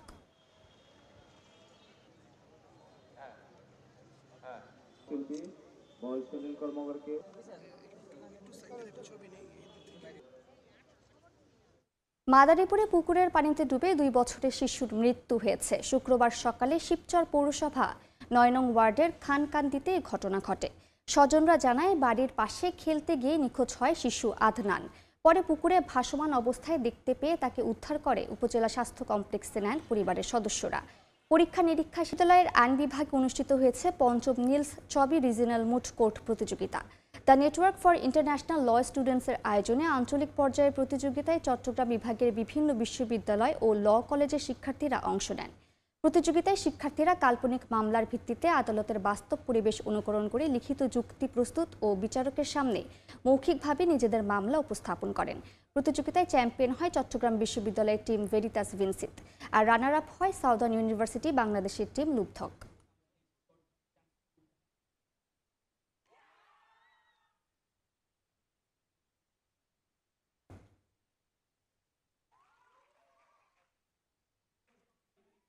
গাজায় যুদ্ধবিরতির মধ্যেও থেমে নেই ইসরায়েলি বর্বরতা। 8 ঘন্টা সময় বেঁধে দিয়ে খান ইউনিসে আশ্রয় কেন্দ্রে বিমান হামলা চালিয়েছে নেতানিয়াহু বাহিনী। এতে ভবনটি পুরোপুরি ধ্বংস হয়ে গেছে। একই দিন গাজা সিটির জেইতুন এলাকাতেও হামলা চালায় দখলদাররা। এ অবস্থায় যুদ্ধবিরতির কার্যকারিতা নিয়ে প্রশ্ন উঠেছে। এদিকে সুপেয় পানির তীব্র সংকটে ভুগছেন গাজা সিটির বাসিন্দারা। গাজায় যুদ্ধবিরতি কার্যকর থাকলেও থেমে নেই ইসরায়েলি বর্বরতা। স্থানীয় সময় শুক্রবার ভোরে দক্ষিণ গাজার খান ইউনিসে একটি ভবনে বিমান হামলা চালায় দখলদার বাহিনী। এরপর এলাকাটি পুরোপুরি বিদ্যুৎ বিচ্ছিন্ন হয়ে পড়ে। বাসিন্দারা জানান, হামলার শিকার ভবনটি স্থানীয় একটি স্কুলের বিপরীত পাশে অবস্থিত, যেখানে আশ্রয় নিয়েছিলেন উপত্যকাটির বাস্তুচ্যুত মানুষ। 8 ঘন্টার মধ্যে বাড়িটি খালি করার নির্দেশ দেয় নেতানিয়াহু বাহিনী। এরপরই সেখানে হামলা করা হয়। একই দিন গাজা সিটির জেইতুন এলাকাতেও একটি ভবনে হামলা চালায় ইসরায়েলি সেনাবাহিনী। এতে ভবনটি পুরোপুরি ধ্বংস হয়ে যায়। কোনো ধরনের প্রমাণ ছাড়াই সেখানে হামাসের অবকাঠামো ছিল বলে দাবি করে দখলদাররা। তবে হামলার আগে ভবনটি খালি করায় হতাহতের খবর পাওয়া যায়নি। এ পরিস্থিতিতে গেল অক্টোবরে হওয়া ইসরায়েল হামাস যুদ্ধবিরতি নিয়ে প্রশ্ন উঠেছে। অন্যদিকে গাজা সিটিতে তীব্র হচ্ছে পানির সংকট। প্রধান সরবরাহ লাইন ক্ষতিগ্রস্ত হওয়ায় লাখো মানুষ নিরাপদ পানির উৎস পাচ্ছেন না। স্থানীয় কর্তৃপক্ষ জানায় শহরের 85% বেশি এলাকায় নিয়মিত পানি সরবরাহ বন্ধ হয়ে গেছে। মানবিক সংস্থাগুলো সতর্ক করে বলছে নিরাপদ পানির সংকট দীর্ঘমেয়াদে মারাত্মক প্রভাব ফেলতে পারে। এদিকে ইয়েমেনের রাজধানী সানাই ফিলিস্তিনের পক্ষে বিক্ষোভে অংশ নেন হাজারো মানুষ, যাদের বেশিরভাগই হাউথি আন্দোলনের সমর্থক। ফিলিস্তিনিদের প্রতি সংহতি জানাতে শহরের সাবিন স্কোয়ারে সমবেত হন তারা। এ সময় গাজায় ইসরায়েলি হামলার বিরুদ্ধে স্লোগান দেন বিক্ষোভকারীরা। বরকতুল্লাহ, সময় সংবাদ। সামরিক উত্তেজনার মধ্যে আলোচনা টেবিলে বসল ইরান ও যুক্তরাষ্ট্র। ওমানে পরোক্ষ আলোচনায় অংশ নেন দুই দেশের উচ্চ পর্যায়ের প্রতিনিধি। আলাপ আলোচনা ভালো শুরু বলে মন্তব্য করেছেন ইরানের পররাষ্ট্রমন্ত্রী। জানান কার্যকর পথে এগিয়ে যেতে পারলে পারমাণবিক আলোচনা ইতিবাচক কাঠামোতে পৌঁছাতে পারবে। যদিও তাৎক্ষণিকভাবে কিছুই জানায়নি যুক্তরাষ্ট্র, তবে এ বৈঠকে অগ্রগতির কিছু ক্ষেত্র চিহ্নিত করা গেছে বলে জানিয়েছেন ওমানের পররাষ্ট্রমন্ত্রী। ইরান যুক্তরাষ্ট্রের সামরিক উত্তেজনার মধ্যেই আলোচনার টেবিলে দুই দেশ। স্থানীয় সময় শুক্রবার ওমানের মাস্কটে শেষ হয়েছে দুই দেশের কর্মকর্তাদের পরোক্ষ আলোচনা। ইরানের পক্ষ থেকে বৈঠকে অংশ নেন দেশটির পররাষ্ট্রমন্ত্রী আব্বাস আরাকচি। আর যুক্তরাষ্ট্রের পক্ষে ছিলেন মার্কিন প্রেসিডেন্ট ডোনাল্ড ট্রাম্পের জামাতা জ্যারেড কুশনার ও উপদেষ্টা স্টিভ উইটকফ। যুক্তরাষ্ট্র ও ইরানের মধ্যে হওয়া এ আলোচনাকে ভালো শুরু বলে মন্তব্য করেন ইরানের পররাষ্ট্রমন্ত্রী আব্বাস আরাকচি। তিনি জানান আলোচনাটি দুই দেশের মধ্যস্থতার মাধ্যমে হয়েছে। পারমাণবিক বিষয়ে কথা বলেছে যুক্তরাষ্ট্র। দুপক্ষের মধ্যে আরও আলোচনা হওয়ার ইঙ্গিত মিলছে, তবে পরবর্তী দফার আলোচনা কবে হবে তা এখনও ঠিক হয়নি। আলোচনা শেষে ইরানের পররাষ্ট্রমন্ত্রী সাংবাদিকদের জানান কার্যকর পথে এগিয়ে যেতে পারলে পারমাণবিক আলোচনা ইতিবাচক কাঠামোতে পৌঁছাতে পারবে। তিনি আরও বলেন তেহরানের উদ্বেগগুলো যেমন জানানো হয়েছে তেমনি ইরানের জনগণের অধিকারের বিষয়ও তুলে ধরা হয়েছে। একই সঙ্গে অন্য পক্ষের মতামতও শোনা হয়েছে। আলোচনার আগে যুক্তরাষ্ট্র জানায় ইরানের ব্যালিস্টিক ক্ষেপণাস্ত্র কর্মসূচি এবং আঞ্চলিক সশস্ত্র গোষ্ঠীগুলোর প্রতি তেহরানের সমর্থন নিয়ে কথা বলতে চায় তারা। তবে বৈঠক শেষে যুক্তরাষ্ট্রের পক্ষ থেকে তাৎক্ষণিকভাবে কিছুই জানানো হয়নি। ওমানের পররাষ্ট্রমন্ত্রী বদর আল বুসাইদি বলেন এই আলোচনা দুপক্ষের চিন্তাভাবনা পরিষ্কার করতে সহায়ক হয়েছে এবং অগ্রগতির কিছু ক্ষেত্র চিহ্নিত করা গেছে। এই আলোচনা এমন সময়ে হয়েছে যখন মধ্যপ্রাচ্যে বড় সামরিক প্রস্তুতি জোরদার করেছে যুক্তরাষ্ট্র। পারমাণবিক চুক্তি না হলে ইরানে বোমা হামলারও হুমকি দেন মার্কিন প্রেসিডেন্ট। তবে হামলা হলে শক্ত প্রতিক্রিয়া দেখাবে বলেও জবাব দেয় তেহরান। বরকতুল্লাহ, সময় সংবাদ। রাশিয়ার বিরুদ্ধে নিষেধাজ্ঞার চাপ আরও বাড়াতে চায় ইউরোপীয় ইউনিয়ন। এরই অংশ হিসেবে রুশ তেল রফতানিতে ব্যবহৃত সব সামুদ্রিক সেবা নিষিদ্ধের প্রস্তাব দিয়েছে ইউরোপীয় কমিশন। বলা হচ্ছে মস্কোকে বাস্তব শান্তি আলোচনায় বসতে বাধ্য করতে এই উদ্যোগ। এদিকে জার্মান চ্যান্সেলর বলছেন ইউক্রেন যুদ্ধ বন্ধে রাশিয়ার সঙ্গে আলোচনায় প্রস্তুত ইইউ। রাশিয়ার বিরুদ্ধে নতুন করে নিষেধাজ্ঞার প্রস্তাব দিয়েছে ইউরোপীয় ইউনিয়ন। এতে রাশিয়ার তেল রফতানিতে ব্যবহৃত সব ধরনের সামুদ্রিক সেবা পুরোপুরি নিষিদ্ধ করার কথা বলা হয়। ইউরোপীয় কমিশনের president Ursula von der Leyen জানান এটি ইউক্রেনে পূর্ণ মাত্রার আগ্রাসনের পর রাশিয়ার বিরুদ্ধে ইইউ এর 20তম নিষেধাজ্ঞা প্যাকেজ। মস্কোকে বাস্তব শান্তি আলোচনায় বসতে বাধ্য করার লক্ষ্যেই এই উদ্যোগ। বর্তমানে রাশিয়ার 1/3 বেশি তেল রফতানি হচ্ছে ভারত ও চীনে, যেখানে গ্রিস, সাইপ্রাস ও মাল্টার শিপিং সেবা ব্যবহৃত হয়। নতুন নিষেধাজ্ঞা কার্যকর হলে এই বাণিজ্য প্রায় পুরোপুরি বন্ধ হয়ে যাবে। পাশাপাশি ধাতু, রাসায়নিক ও গুরুত্বপূর্ণ খনিজ আমদানিতেও নতুন নিষেধাজ্ঞা আসছে। আরও 20টি রুশ ব্যাংক এবং ক্রিপ্টো ও ট্রেডিং কোম্পানিকেও নিষেধাজ্ঞার আওতায় আনার প্রস্তাব দেওয়া হয়। এদিকে আবুধাবিতে সংযুক্ত আরব আমিরাতের প্রেসিডেন্ট শেখ মোহাম্মদ বিন জায়েদ আল নাহিয়ানের সঙ্গে বৈঠক করে জার্মান চ্যান্সেলর ফ্রিডরিখ মের্জ। বলেন ইউক্রেন যুদ্ধ অবসানে রাশিয়ার সঙ্গে আলোচনায় প্রস্তুত ইউরোপীয় ইউনিয়ন। অন্যদিকে যুদ্ধক্ষেত্রে ইউক্রেন এখনও বড় চাপে। ভিডিও বার্তায় প্রেসিডেন্ট ভলোদিমির জেলেনস্কি জানান রুশ হামলায় ক্ষতিগ্রস্ত জ্বালানি অবকাঠামোর মেরামত দ্রুত এগোচ্ছে। আরও জানান শাহেদ ড্রোন মোকাবেলায় আকাশ প্রতিরক্ষা ব্যবস্থা নতুন করে সাজানো হচ্ছে। এছাড়াও আবুধাবিতে যুক্তরাষ্ট্রের মধ্যস্থতায় হওয়া আলোচনার পর দুই দেশের 114 জন যুদ্ধবন্দী মুক্তি পেয়েছেন বলে জানান জেলেনস্কি। শিউলি রোজা, সময় সংবাদ। রাশিয়ার মস্কোতে উচ্চপদস্থ এক সামরিক কর্মকর্তাকে লক্ষ্য করে গুলি করেছে দুর্বৃত্তরা। লেফটেন্যান্ট জেনারেল ভ্লাদিমির অ্যালেক্সেইভকে একটি আবাসিক ভবনের ভেতর একাধিকবার গুলি করা হয়। পরে তাকে আহত অবস্থায় হাসপাতালে নেওয়া হয়। রুশ কর্তৃপক্ষ জানিয়েছে ঘটনাটিকে হত্যা চেষ্টা মামলা হিসেবে তদন্ত শুরু হয়েছে। রুশ সামরিক গোয়েন্দা সংস্থা GRUর মেইন ডিরেক্টরের শীর্ষ কর্মকর্তা হিসেবে কর্মরত অ্যালেক্সেইভ ইউক্রেন যুদ্ধ শুরুর পর থেকে মস্কোতে লক্ষ্যবস্তু হওয়া উচ্চপদস্থ সামরিক কর্মকর্তাদের মধ্যে তিনি সর্বশেষ।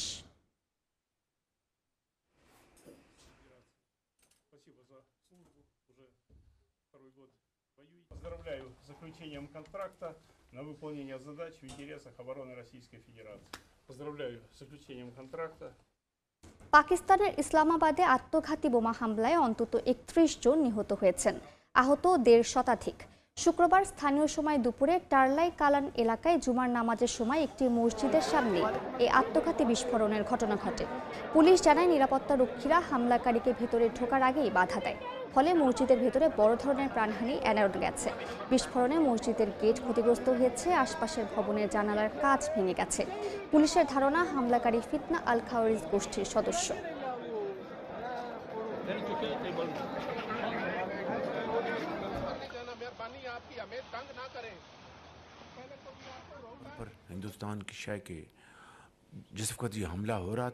সৌদি আরব কূটনীতিকদের গণ্ডি ছাড়িয়ে এবার সুযোগ পাচ্ছেন বিত্তশালী অমুসলিম প্রবাসীরাও। 2024 সালের জানুয়ারিতে রিয়াদের কূটনৈতিক এলাকায় বিদেশি কূটনীতিকদের জন্য মদের দোকান খোলার ঘোষণা দিয়ে সবাইকে চমকে দেয় সৌদি আরব। সে সময় বলা হয়েছিল এটি কেবল কূটনীতিকদের জন্য সীমিত সুবিধা। তবে বিবিসির প্রতিবেদন অনুযায়ী 2025 সালের শেষ দিকে নীরবে নীতি পরিবর্তন করে মদ বিক্রির পরিসর আরও বাড়িয়েছে সৌদি কর্তৃপক্ষ। নতুন নীতিতে প্রিমিয়াম রেসিডেন্সি পারমিটধারী বা মাসে অন্তত 50,000 রিয়াল আয় করা অমুসলিম প্রবাসীরা মদ কিনতে পারবেন। দোকানে প্রবেশের সময় রেসিডেন্সি কার্ড ও ধর্মীয় পরিচয় যাচাই করা হয়। যদিও দাম ইউরোপের তুলনায় কয়েক গুণ বেশি, তবুও কালো বাজারের চেয়ে সস্তা হয় আগ্রহ কমছে না।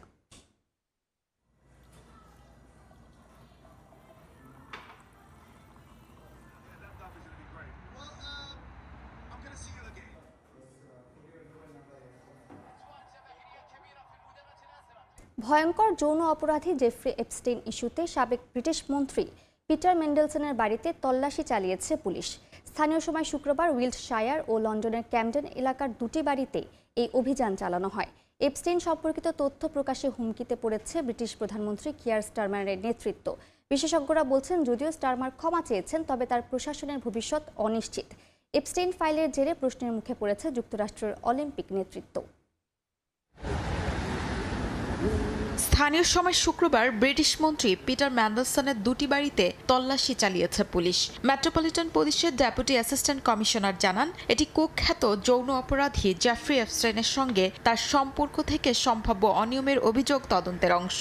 এ সময় ওয়েলশায়ার ও লন্ডনের ক্যামডন এলাকার বাড়িতে অভিযান চালানো হয়। 2009 সালে ম্যান্ডেলসন যখন ব্যবসা বিষয়ক মন্ত্রী ছিলেন, তখন এপস্টেইনের কাছে সংবেদনশীল সরকারি তথ্য পাঠিয়েছিলেন, যা নিয়ে এখন অভিযোগ উঠেছে।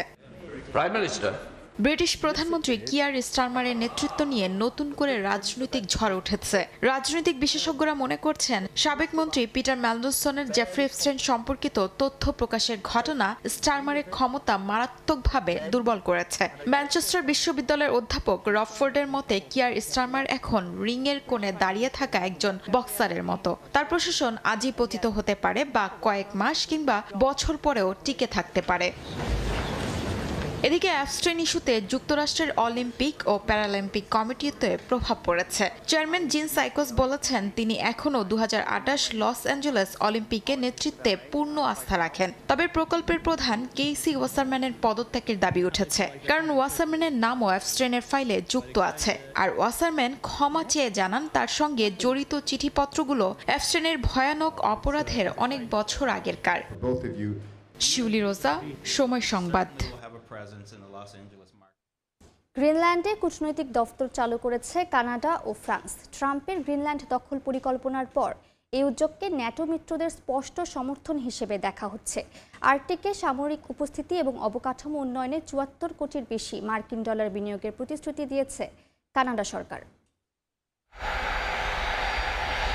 মার্কিন প্রেসিডেন্ট ডোনাল্ড ট্রাম্পের গ্রিনল্যান্ড দখলের হুমকির পর সেখানে নিজেদের প্রথম কূটনৈতিক দফতর চালু করেছে কানাডা। স্থানীয় সময় শুক্রবার গ্রিনল্যান্ডের রাজধানী নুকে আনুষ্ঠানিকভাবে কনসুলেট উদ্বোধন করে দেশটি। কানাডার গভর্নর জেনারেল মেরি সাইমন ও পররাষ্ট্রমন্ত্রী অনিতা আনন্দ সহ শীর্ষ কর্মকর্তারা অনুষ্ঠানে যোগ দেন। এ সময় একটি কানাডিয়ান কোস্টগার্ড জাহাজও উপস্থিত ছিল। পতাকা উত্তোলন অনুষ্ঠান শেষে অনিতা আনন্দ এটিকে গ্রিনল্যান্ড ও ডেনমার্কের মানুষের সঙ্গে দীর্ঘমেয়াদী সংহতির প্রতীক বলে উল্লেখ করেন। একই দিন ফ্রান্সও গ্রিনল্যান্ডে তাদের কনসুলেট খুলেছে। এটিকে বিদেশি কূটনৈতিক সম্পৃক্ততায় ঐতিহাসিক সম্প্রসারণ হিসেবে দেখছেন বিশ্লেষকরা। যদিও আগে থেকেই নুকে আইসল্যান্ড ও যুক্তরাষ্ট্রের কনসুলার সেবা চালু রয়েছে, তবে এই উদ্যোগকে ন্যাটো মিত্রদের স্পষ্ট সমর্থনের বার্তা হিসেবেই দেখা হচ্ছে।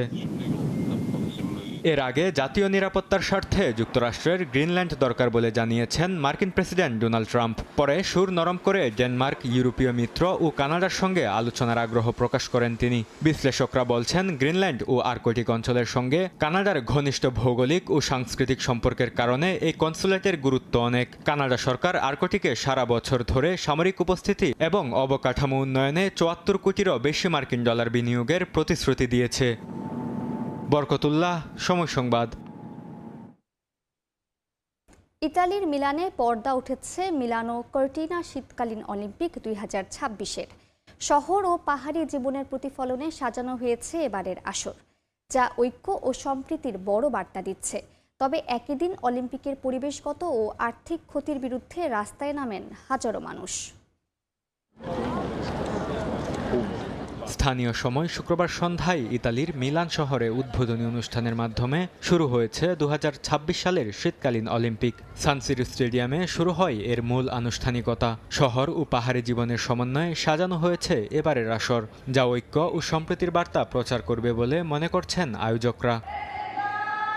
অনুষ্ঠানে যোগ দিচ্ছেন যুক্তরাষ্ট্রের ভাইস প্রেসিডেন্ট জেডি ভ্যান্স ও পররাষ্ট্রমন্ত্রী মার্কো রুবিও। এছাড়া রাজপরিবারের সদস্য ও বিভিন্ন দেশের রাষ্ট্রপ্রধানরাও থাকবেন অনুষ্ঠানে। এ কারণে মিলানের পশ্চিমাঞ্চলে জোরদার করা হয়েছে কড়া নিরাপত্তা। বিভিন্ন দেশের শিল্পীরাও অংশ নেবেন অনুষ্ঠানে। এবার প্রথমবারের মতো একসঙ্গে জ্বলে উঠে দুটি অলিম্পিক মশাল, একটি মিলানের আর্কো দেলা পেসে, অন্যটি কার্টিনার পিয়াজ্জা দেবোনাই। উদ্বোধনী অনুষ্ঠানের নাম রাখা হয়েছে আর্মোনিয়া বা সম্প্রীতি। মিলানের ফ্যাশন আর আল্পসের পাহাড়ি শহরের বৈচিত্র্যই তুলে ধরা হয়েছে অনুষ্ঠানে। তবে একই দিন মিলানে উদ্বোধনী অনুষ্ঠানের সময় বিক্ষোভ করেন কয়েকশো মানুষ। অলিম্পিকের কারণে পরিবেশগত ও আর্থিক ক্ষতির বিরোধিতা করে রাস্তায় নামেন তারা। শহরের বিভিন্ন সড়কে প্লেকার্ড হাতে মিছিল করেন বিক্ষোভকারীরা। তবে বড় ধরনের কোনো সহিংসতার খবর পাওয়া যায়নি। বরকতুল্লাহ, সময় সংবাদ।